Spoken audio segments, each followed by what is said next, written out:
శతక సాహితీ సరస్వతికి నమస్కారం.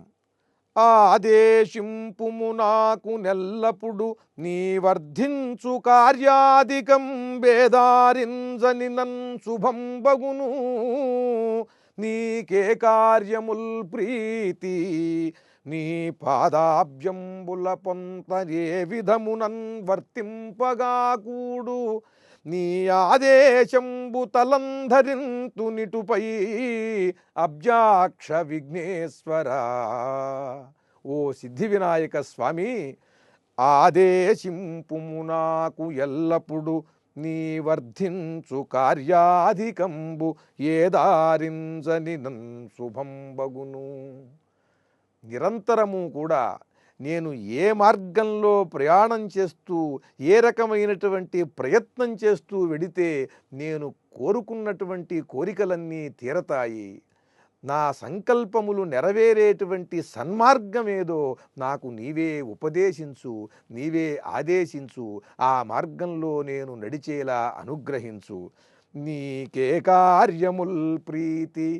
నేను ఏ పనులు చేస్తే నీకు ఆనందం కలుగుతుంది, నేను ఎలా మనుగడ సాగిస్తే, ఎలా ప్రవర్తిస్తే నీకు ఆనందము, నీకు ప్రీతిగా ఉంటుందో నాకు తెలియజేయి. నీ పాదాబ్జంబుల పొంత ఏ విధమునన్ వర్తింపగా కూడు. ఓ విఘ్నేశ్వర, నన్ను నీ పాదపద్మముల దగ్గరకు చేర్చుకో, నిరంతరము నీ పాదపద్మముల దగ్గరే ఉండేలా అనుగ్రహించు అని ప్రార్థించటం కాదు, నా ప్రార్థనలకు నీవు కరుణించి అంగీకరించి నన్ను నీ పాదపద్మముల దగ్గరకు చేర్చుకున్న తరువాత నా ఇప్పటి వాసనలతో ఇప్పటి ప్రవర్తనతో అక్కడ గనక ఉన్నట్టయితే అది అంతగా శోభించదు. అక్కడ ఉన్నటువంటి ఋషులు, మునులు, దేవతలు అందరి సమక్షంలో నేను నీ పాదపద్మముల దగ్గర ఎలా ప్రవర్తించాలి, ఎలా ప్రవర్తిస్తే అక్కడ బాగుంటుందో అది నాకు తెలియజేయి. నీకే కార్యముల్ ప్రీతి నీ పాదాబ్జంబుల పొంతనే విధమునన్ వర్తింపగా కూడు. నీ పాదపద్మముల దగ్గరకు నేను చేరుకున్న తరువాత ఏ విధంగా అక్కడ ప్రవర్తిస్తే బాగుంటుంది అది కూడా నాకు తెలియజేయవయ్యా.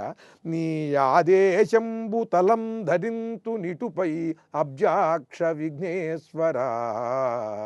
నీ ఆదేశాన్ని నేను శిరసా వహించి నిరంతరము కూడా నీ ఆదేశాన్ని ఉపదేశంగా భావించి మననం చేసుకుంటూ దాన్ని దృఢంగా నా మనస్సులో నిలుపుకుంటూ నిర్మలమైన హృదయంతో నిశ్చలమైనటువంటి మనస్సుతో సద్భక్తిని కలిగి నీవు ఆదేశించినటువంటి సన్మార్గంలో నీవు చెప్పినట్లుగా నేను ప్రవర్తిస్తూ నా త్రికరణములను నీకు సమర్పణ చేసి నీ పాదపద్మముల దగ్గరకు చేరుకొని అక్కడ నీవు చెప్పినట్లుగా మసులుకునేలా ప్రయత్నం చేస్తాను.